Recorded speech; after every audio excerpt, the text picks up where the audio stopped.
Marvel fans, comic geeks, and all the nerds in between. My name is Megan with Vigilante Vibes, and I am here with another character breakdown, and this is a big one. I don't know how long this episode will be, so bear with me. We're going to talk about Magneto. Magneto first started all the way back in X-Men #1 in 1963. It was created by Stan Lee and Jack Kirby. Buckle up, because he has a wild history, it's extensive history, and it's an emotional one. Max Eisenhard grew up in Nuremberg, Germany, with a pretty normal middle-class Jewish family. And like many kids, he had a massive crush. His crush was on Magda, a Sinti Romani girl whose father worked as a school's cleaner. Young Max was down bad. He made her homemade necklaces, threw himself into sports, and basically tried every notice me please strategy in the book. Then history decided to be history. One day after school, Max stumbled into a Nazi rally and found his Uncle Eric beaten nearly beyond recognition, forced to wear a humiliating sign because he'd been involved with a German woman. Things only got worse from there. At a school competition, Max won the javelin throw while trying to impress Magda. Instead of getting congratulations, he got accused of cheating because apparently the judges could not accept that a Jewish kid had outperformed their precious Aryan students. They made him throw again with a proper javelin. He won again. Naturally, they accused him of cheating again, expelled him from school, and let the other kids beat him up. So much for sportsmanship. Max's father, Jacob, had fought for Germany in World War I and genuinely believed the country wouldn't betray the people who had served it. He even visited an officer he'd saved during the war, Major Jürgen Scharf, hoping to find help. Instead, Jacob got beaten by Nazis in the man's office. Hours later, Scharf tossed him out, basically saying, "Congrats, we're even now." And that's the moment it really hit. After Kristallnacht, Jacob packed up his family and fled to Warsaw, hoping Poland would be safer. It wasn't. It absolutely wasn't safer. After Germany invaded Poland, the Eisenhards were trapped inside the Warsaw ghetto. Max became a smuggler. Yeah. Teenage black market courier mode activated, to sneak food and supplies in and keep his family alive. When deportations to Treblinka began in 1942, the family escaped the ghetto, but Nazi soldiers caught them before they could reach safety. As they were lined up to be executed, Jacob shoved Max out of the line without anyone noticing, sacrificing himself so his son could live. Max survived by sheer luck, buried alive under the bodies in a mass grave until he managed to crawl out. That was not the end of his nightmare. He was captured again and sent to Auschwitz as a young teenager. In 1944, he witnessed Joseph Mengele and the mysterious Mr. Sinister carrying out horrifying genetic experiments. Knowing exactly how that usually ended, Max volunteered as a Sonderkommando to basically avoid becoming one of Mengele's test subjects. His job forced him to clean the crematoria, where he discovered the bodies of friends who had been twisted into monsters by the experiments before they were being killed. By the end of the Holocaust, Max was the only member of his family left alive. After everything he'd seen, it wasn't exactly shocking that he lost faith in humanity. Somehow, in the middle of all that horror, Max found Magda again. He secretly smuggled her food and supplies, rescued her from the gas chambers, and then rescued her again from execution. During the Sonderkommando uprising, the two escaped Auschwitz together. For a while, life actually gave them a break. They settled in a village in the Carpathian Mountains, got married, and had a daughter named Anya. But Peace and Max Eisenhard never exactly have been best friends, so you can see where this is going. Wanting something bigger than village life, Max moved the family to the Soviet city of Vinnytsia. Because of hepatitis he contracted in Auschwitz, his mutant power hadn't appeared until adulthood, which is very different from the movies, as many of us remember. But those movies got a lot of stuff wrong, so here we are. On his very first day at work, his boss tried to cheat him out of his wages. Max's mutation finally kicked in, and he responded by launching a crowbar at the guy with magnetism. That's certainly one way to handle payroll disputes, but who are we to get mad at it? When Max got back to the inn, it was on fire. Literally. Anya was trapped upstairs. He desperately tried using his new powers to save her, but his boss had already called the KGB. They beat and restrained Max while he watched helplessly as his daughter fell to her death in the flames. It completely shattered him. Grief turned into fury, as it should have. Max unleashed his powers, killing the men holding him, the crowd standing by, and devastating a large part of Venetia. Horrified by what she'd witnessed and terrified of her husband's powers, Magda fled, not realizing she was pregnant with twins. When more soldiers came after Max, they tried to shoot him in the head. He responded by making them shoot each other instead. Definitely not someone you'd want holding a grudge. After all this happened, of course, he had to go and start all over. Too much, he's a clean slate. We all need a clean slate at some point. After starting under the forged identity of Eric Magnus Lyncher, Max settled in Israel, where he met a guy named Charles Xavier. You know, we all know Charles Xavier, the future Professor X. The two hit it off surprisingly well. They spent hours talking about philosophy, politics, the future of mutants, basically having the world's most intellectual coffee shop debates before coffee shop debates were even a cool thing. Neither of them admitted they were mutants at first because apparently both were playing a very committed game of you go first. Eventually, the secret came out while the pair teamed up to stop a Nazi war criminal. Mission accomplished, masks were off. Unfortunately, so were their differences. Charles believed mutants and humans could live together peacefully. Eric looked at human history, looked it back at Charles, and basically said, Have you met humans? Realizing they would never agree, the two friends went their separate ways, each determined to fight for mutant kind, but in completely different ways. Real quick, before we get into how he was fighting for the best of mutant kind, let's talk about what he can actually do. Calling Magneto strong is like calling the sun a little warm. He's one of the most powerful mutants on Earth, and his control over magnetism is so absurd it borders on cheating. He can manipulate magnetic fields on a massive scale, throw up nearly impenetrable force fields, fire electromagnetic pulse, turn expensive electronics into expensive paperweights. Does he need a machine built? Give him a pile of metal scraps in about 5 seconds. Need someone stopped? He can literally manipulate the iron in their bloodstream and move them like they're human puppets. If that wasn't enough, Magneto has occasionally shown that he can manipulate other parts of the electromagnetic spectrum too, including visible light and gamma rays. He just usually doesn't bother because apparently controlling metal, tanks, satellites, entire cities is probably enough of a flex. His brain is just as dangerous as his powers. Magneto is a genius in physics, engineering, genetics, and several other technical fields, an exceptional strategist, an inspiring leader, and, despite usually preferring to throw cars at people, a highly trained hand-to-hand fighter. Basically, if Magneto walks into a room, it's everyone's problem.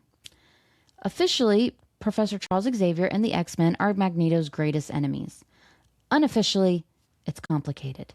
The two sides spent almost as much time reluctantly working together as they do trying to stop each other. Depending on the day, Magneto has fought against or alongside the X-Men, the Avengers, the Fantastic Four, the Defenders, and the Inhumans. Comic book relationships are super messy, but we like them. One thing that's never changed, though, is his hatred for Hydra. Considering his childhood, Nazis and Nazi-adjacent organizations are always on his permanent absolutely not list. The United States government also has a standing reservation on Magneto's enemy roster, which is fair considering the number of times he's threatened the planet, hijacked world leaders, destroyed government property, held entire cities hostage, or casually mentioned that mutants should probably be running the place. His resume is concerning. Magneto's allies are just as unpredictable as his enemies. His most loyal followers have usually been the Brotherhood of Evil Mutants, and later the Acolytes, both groups devoted to protecting mutant kind, though protecting often came with the side of overthrowing civilization. Even Charles Xavier and the X-Men have occasionally found themselves fighting alongside Magneto when a bigger threat showed up. Nobody involved has ever particularly been comfortable about it, but it is very needed. Over the years, he's also worked with the New Mutants, the Hellfire Club, the Savage Land Mutates, and the High Evolutionary. At some point, just about everyone in the Marvel Universe has looked at Magneto and gone, I don't love this, but we do need him.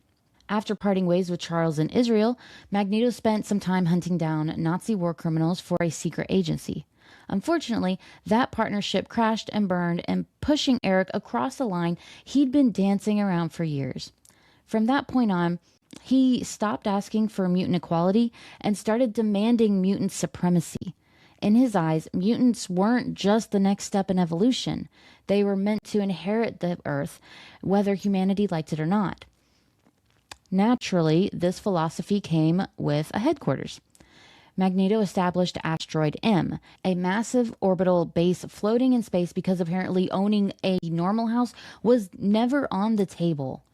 From there, he founded the Brotherhood of Evil Mutants, recruiting powerful mutants to his cause. Among the earliest members were Wanda Maximoff, who is the Scarlet Witch, and Pietro Maximoff, who is Quicksilver. At the time, they were simply trusted allies, though the truth about their complicated family connection to Magneto would become one of Marvel's longest-running soap operas. And I know, before you say anything, I know about the retcon. I know they said they're not even mutants. They're not even his kids. I get it, but I don't accept it. So Magneto's first big move after forming the Brotherhood was basically him announcing, okay, what if I just take over something important? Naturally, he picked a military missile base in Cape Citadel, Florida. Subtlety was never really his thing. Luckily for everyone involved, his former friend Charles Xavier and his brand new team of mutant heroes, the X-Men, showed up and stopped things from escalating into a full-blown disaster. But Magneto wasn't exactly the type to say, well, good game, guys. See you later. Instead, he decided to get creative. His next master plan involved taking over the tiny South American nation of Santo Marco and setting a trap for the X-Men. The idea? Lure them in, then blow everything up. A very Magneto solution. Big stakes, dramatic flair, and absolutely zero chill. However, even his own team wasn't fully on board with his endless war against humanity. Quicksilver, uncomfortable with how far Magneto was willing to go, helped the X-Men disarm the bomb.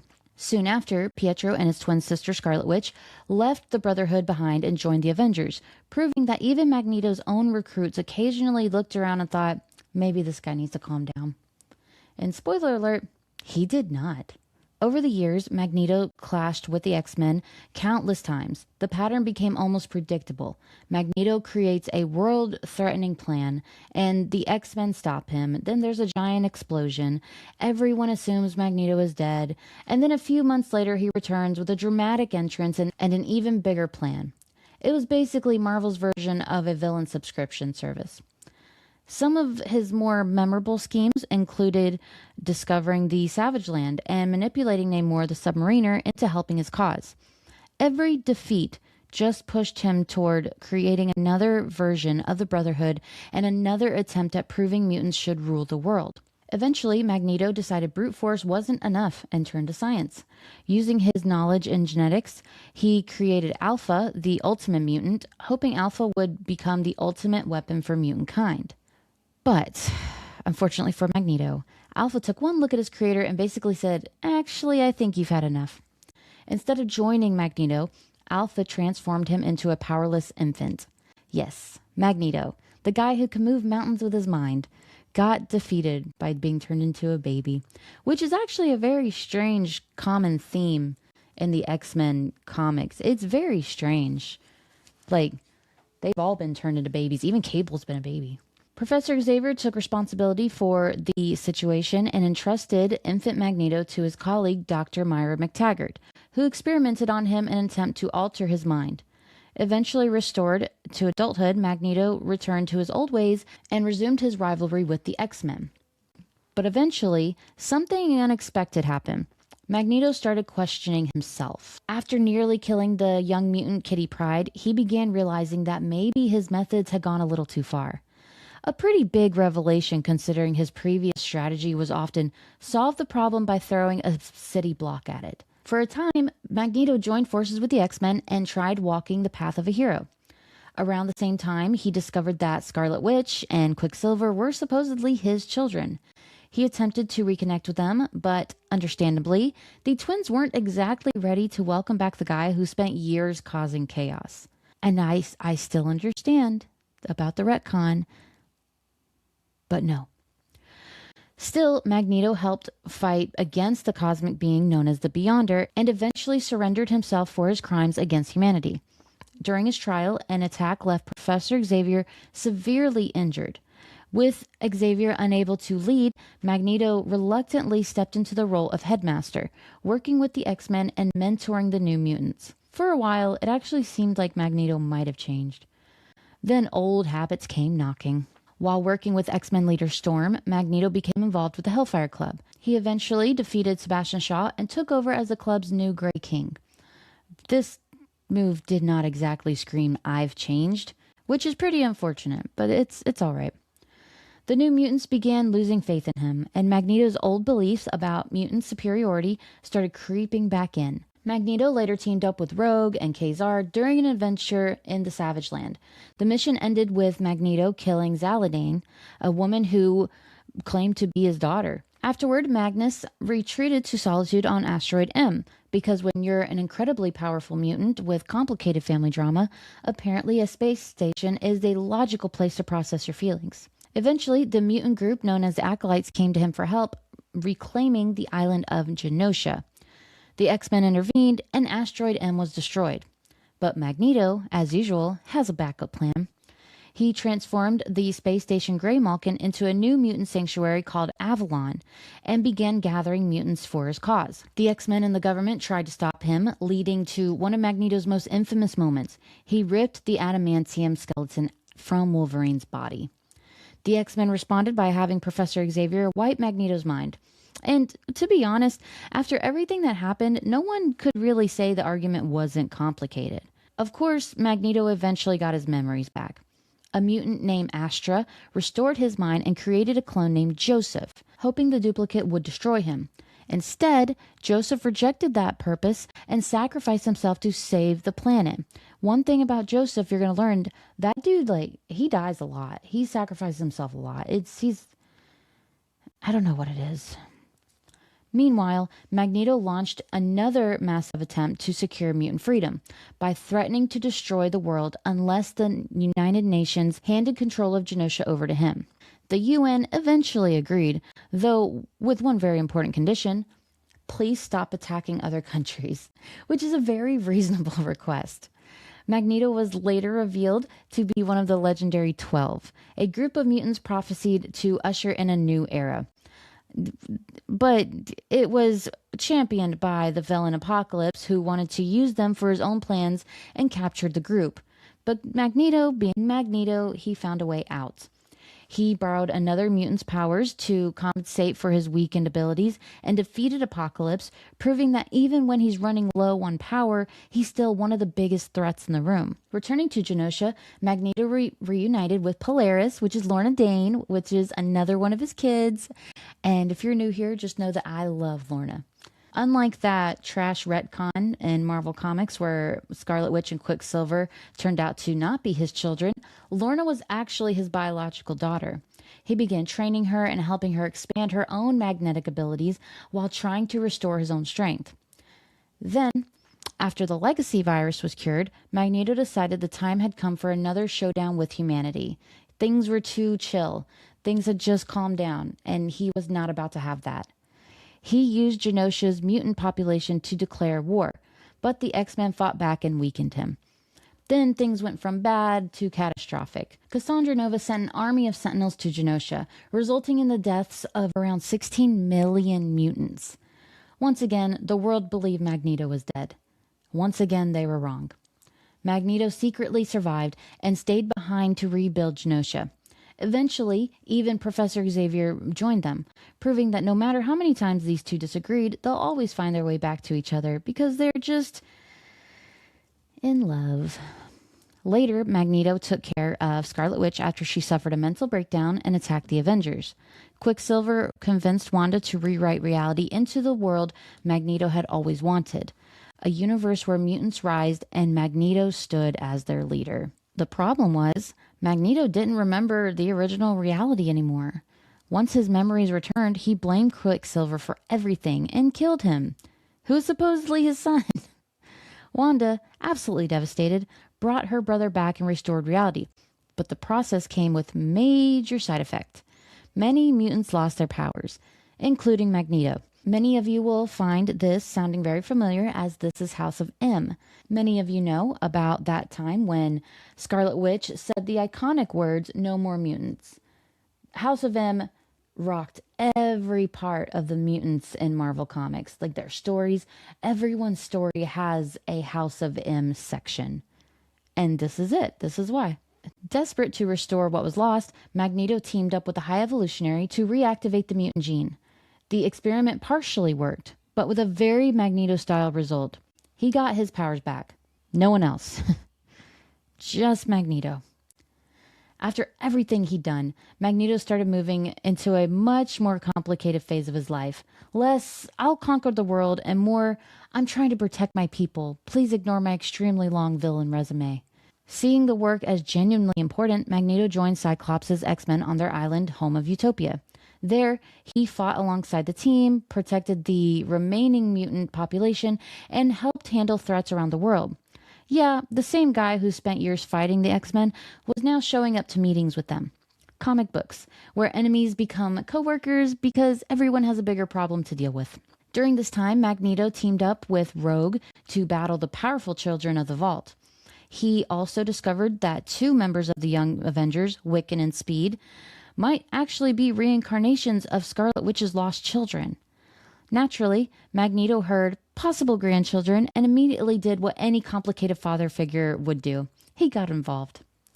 Despite being warned to stay out of it, he tracked down the young heroes and joined their mission to find Scarlet Witch, restore her memories, and help bring her back from a mental breakdown. Somewhere along the way, Magneto and Rogue developed a closer relationship. This was a pretty big deal because Rogue had spent years rejecting his romantic advances. Apparently, Magneto's previous strategy of being one of the most dangerous mutants alive was just not the ultimate flirting technique. Who knew? However, when the X-Men split into 2 factions over the return of the Phoenix Force, Magneto chose to stay with Cyclops' team on the West Coast. He worked hard to rebuild trust with his fellow mutants, while Rogue joined the newly reopened Jean Grey School for Higher Education in New York. The 2 groups had very different ideas about the futures of mutant kind, but both were trying to survive an increasingly dangerous world. Eventually, the Phoenix Force was dispersed by Hope Summers and Scarlet Witch, restoring that mutant gene. With mutants once again appearing around the world, Magneto continued trying to protect his people. He joined S.H.I.E.L.D., supposedly working as a double agent to help protect the rogue X-Men faction he was connected to. During this period, he recruited new mutants for the new Charles Xavier School, helped Earth's heroes defeat Red Skull after the villain had taken control over Professor Xavier's brain, because stealing someone's wallet wasn't dramatic enough, and fought against the universe-ending threat known as the incursion of the Beyonders. Oh, and then Scarlet Witch dropped a major family bombshell. Apparently, she and Quicksilver were not actually Magneto's biological children. After decades of complicated family drama, Marvel basically hit everyone with a giant "it's complicated," which is so irritating to me, because to me they'll always be mutants. I love them as Magneto's kids. I think the story I think that's perfect for them. But then you're going to go and say they're not even Magneto's kids. They're not even mutants. No. We don't have to accept this, Marvel fans. Let's just band together on this one. Anyways, Magneto eventually found himself leading another group of X-Men while searching for a cure to the mutant-killing Terrigen Mist. During the Second Civil War, he fought against Inhuman Ulysses, and the idea of predictive justice mentored his teenage time-displaced original X-Men, and battled Captain America after Cap had been altered and became involved with the Secret Empire. For once, Magneto's "maybe he's changing" era seemed like it might actually stick. Then, naturally, someone tried to ruin everything. Magneto soon faced a group of mutants, including Emma Frost, Havoc, Bastion, and Miss Sinister, who wanted to make mutants the dominant species using a dangerous virus called the Mother Vine. Honestly, I guess mutant survival just wasn't enough. Someone always had to add world domination to the mission statement. They couldn't just settle. It's always something with these guys.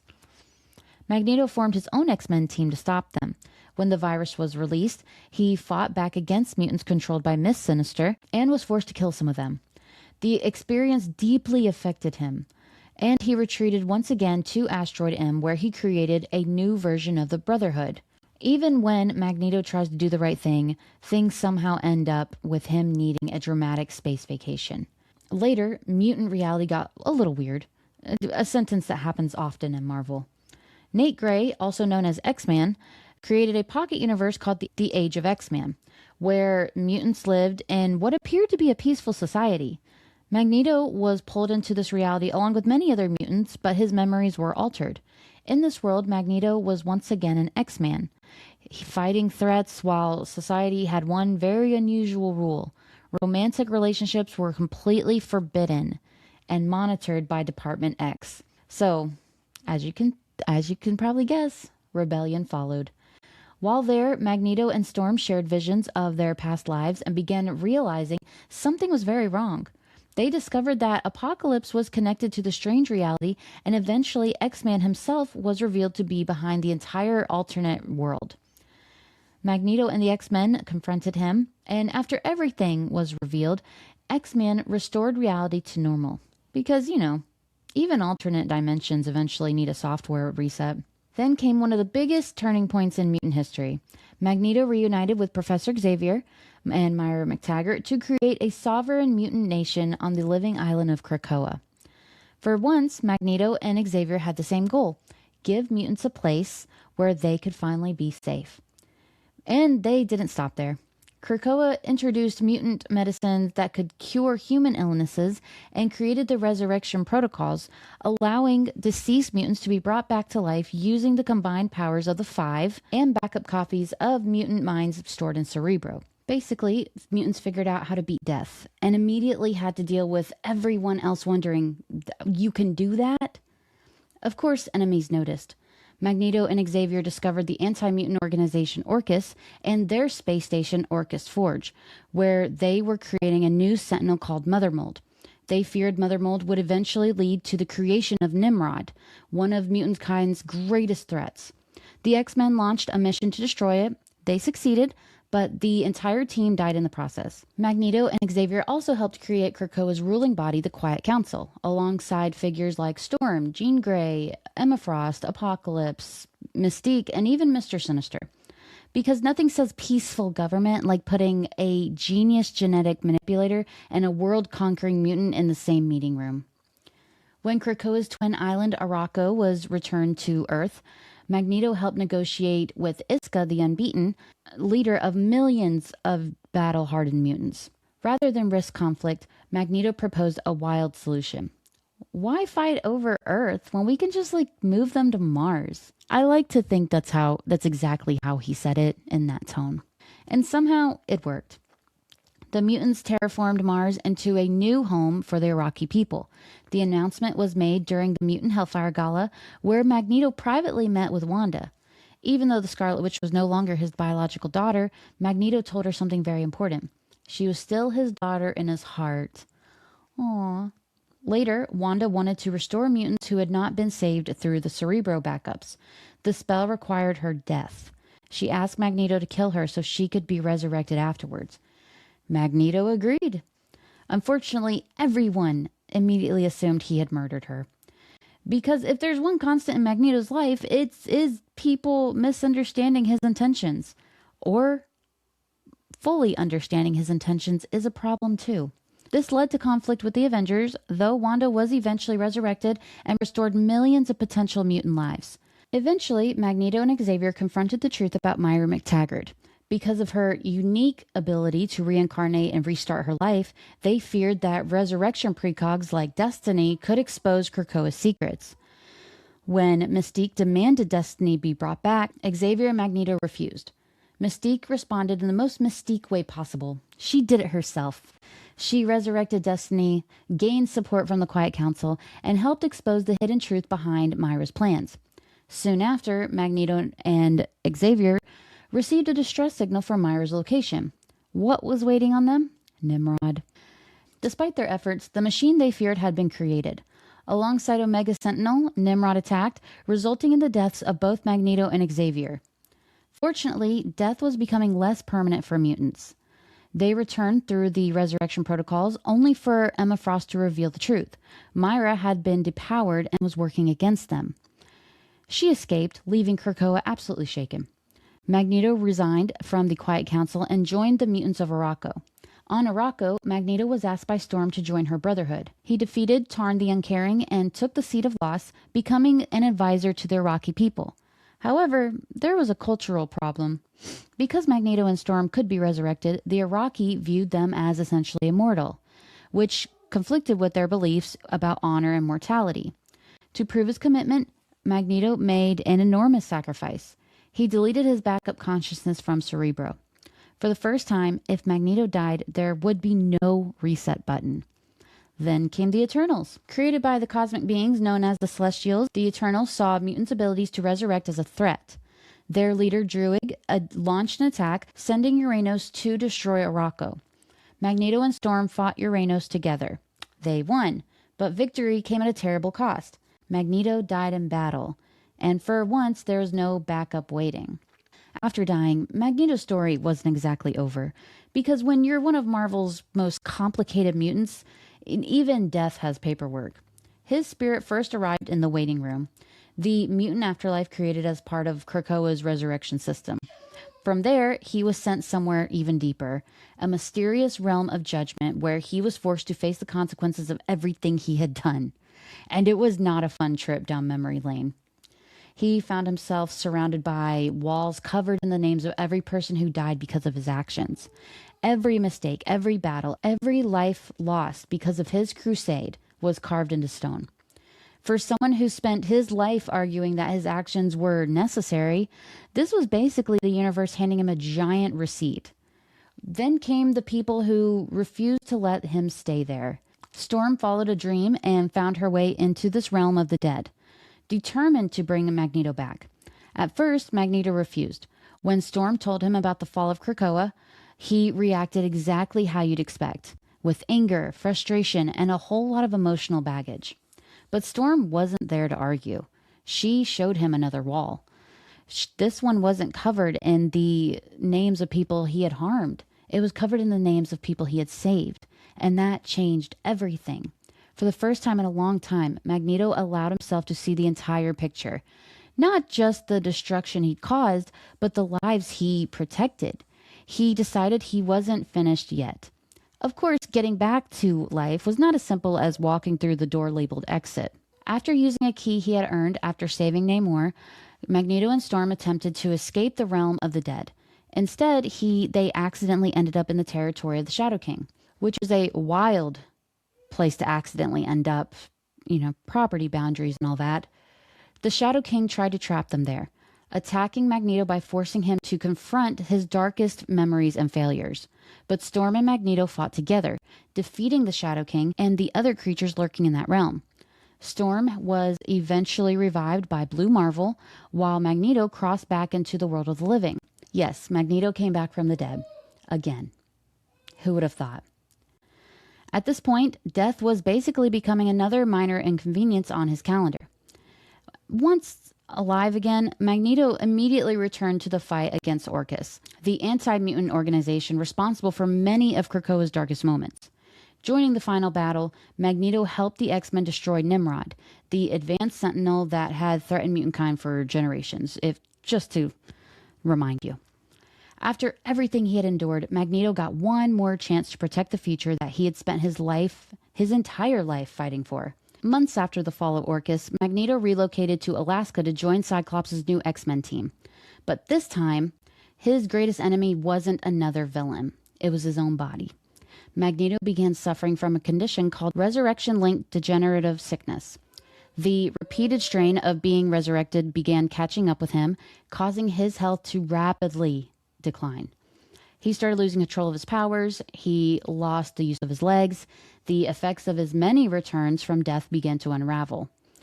Even Beast suggested that Magneto might truly be dying. For someone who spent decades fighting armies, gods, machines, and entire nations, Magneto's final battle might be against something much harder to defeat. time itself. And that's in the current X-Men comic run. So that is Magneto's full history from beginning to end. So if you were ever interested in knowing absolutely everything about Magneto and his many stories in Marvel Comics, I hope this episode was helpful for you. Just know that this took forever to make. So I hope you guys really like it. It's going to take a lot of editing, so I'm not too pleased about that, but that's comes with the job. So with that being said, I hope you like this episode. I hope you'll like and subscribe, and I hope you have a marvelous day.